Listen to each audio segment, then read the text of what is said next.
my microphone on? Yes, it is. Good. Good. Hello. I'm Dave, home of witty banter. Originally created for the BBC and chosen by me. I was born to be a stand-up comedian because I was born with my first joke. Call it my face. I'm a natural hit with the ladies. They usually go for the ribs. My stomach and sometimes I groin if I push it too far. I'm a very competitive man in all that I do. Unfortunately, I lack the motivation to do anything about it. So I inevitably leave most situations disappointed. I did my bit for the environment the other day. I bought a bag for life. It broke. I've been afraid I might die ever since.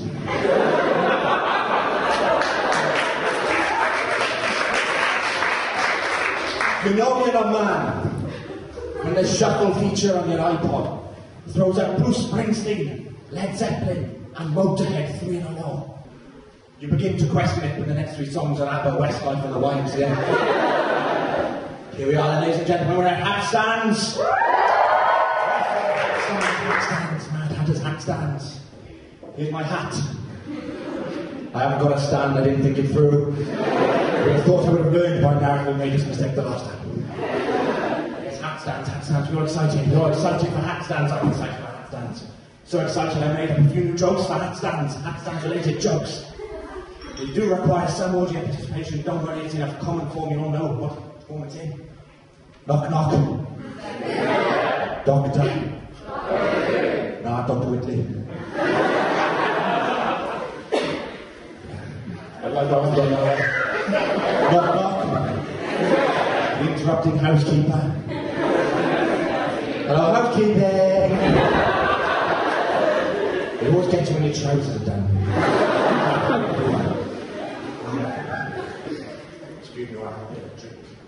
Dirty business being a stand. That's not a joke. True. Big issues are shit idea, isn't it? I mean, whoever came up with that one didn't think it through, did they? I mean, you think about it, what do you need in order to sell anything in this life? 2 things that you need in order to sell anything in this life are abilities in marketing and advertising. 2 things, marketing and advertising. Now, if you asked me to name the type of person who I thought would be least likely to have any sort of ability in marketing and advertising, I would probably say someone who was unemployed, homeless, and living in poverty. Probably the same kind of person who's selling the big issue.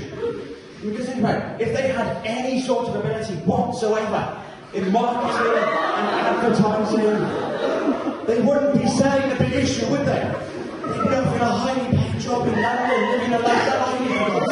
It doesn't make any sense whatsoever. I mean, they've got awful sales techniques. I mean, we take the one who stands outside the taxi rank by Sydney's during the day. I know you probably don't know that area of town during the day. There's a man who stands outside there with a big wiry beard. He's literally got the worst sales technique I've ever seen in my life. He just stands there with a big issue going, "Big issue, sir! Big issue, madam!"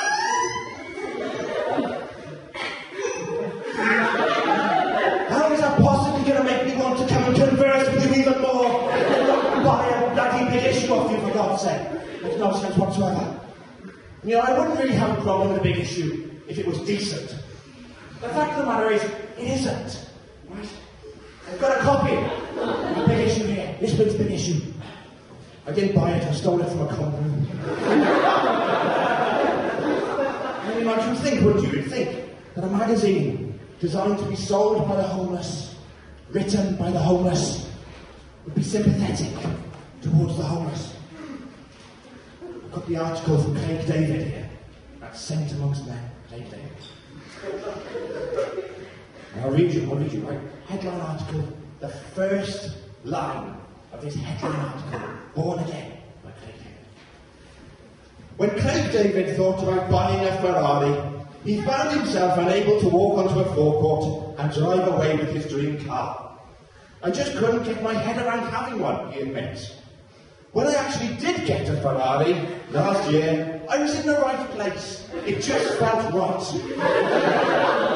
Really sympathetic.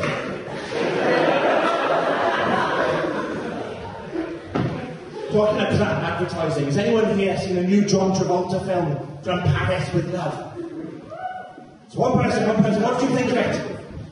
Crap. Well, I could have told you that from the advertising campaign. Because I was walking down to town and I saw the advertising poster for the new John Travolta film, From Paris with Love. I looked at it, it's your standard generic action movie poster, you know. A big face of John Travolta, a big face of some generic Hollywood actor. They all the same to me. Handsome bastard. And then you had the big letters. You had the name of the film, From Paris with Love. And then above that, you had the tagline to the film. The tagline to this film, as you would expect from an action film, was short, it was snappy, it was to the point, you know. It's going to be read like this: 2 agents. One city, no mercy. With mercy spelled like the French word merci. Yes, at first thought this is funny.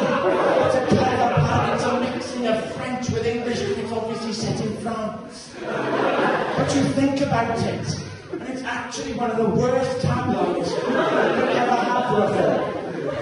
Because if you take the word merci, translate it into English, the word you come out with is thank you. And that's fine, that's not offensive in any way, shape or form. But put it back into the tagline. And essentially what the tagline for this film is saying to you is 2 agents, 1 city. No thank you.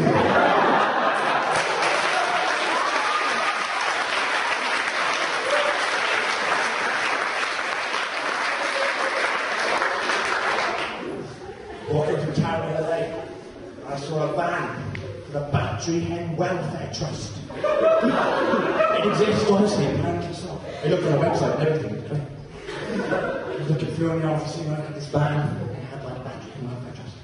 And beneath it, it had a picture, obviously, of a battery hen, but he was looking happy. And then it had a slogan underneath the picture. And the slogan simply read, "Rehousing battery hens to give them a better life." I saw this van outside the Department of Biological Sciences. How can that possibly be any better in any way, shape or form? Talking of battery hens, the BNP are coming to power.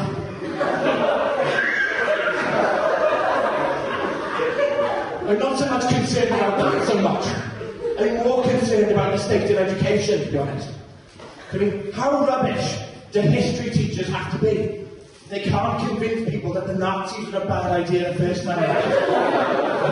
I mean, seriously, did Hitler not give us enough case studies to work with the first time around? I'm sure history teachers just sat there with a list of case studies going through them and going, oh, we picked the most politically correct one to teach the kids how to work and work nicely when teaching about Hitler. Yes, so they sat through the list, you know.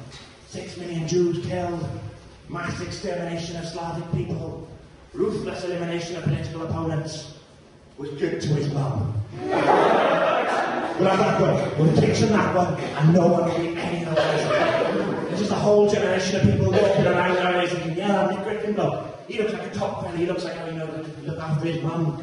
Oh, he's so sweet. Nothing else could possibly be wrong with the man. So vote for him the next one. On that note, ladies and gentlemen, I've really not got much else to say, so thank you very much for listening.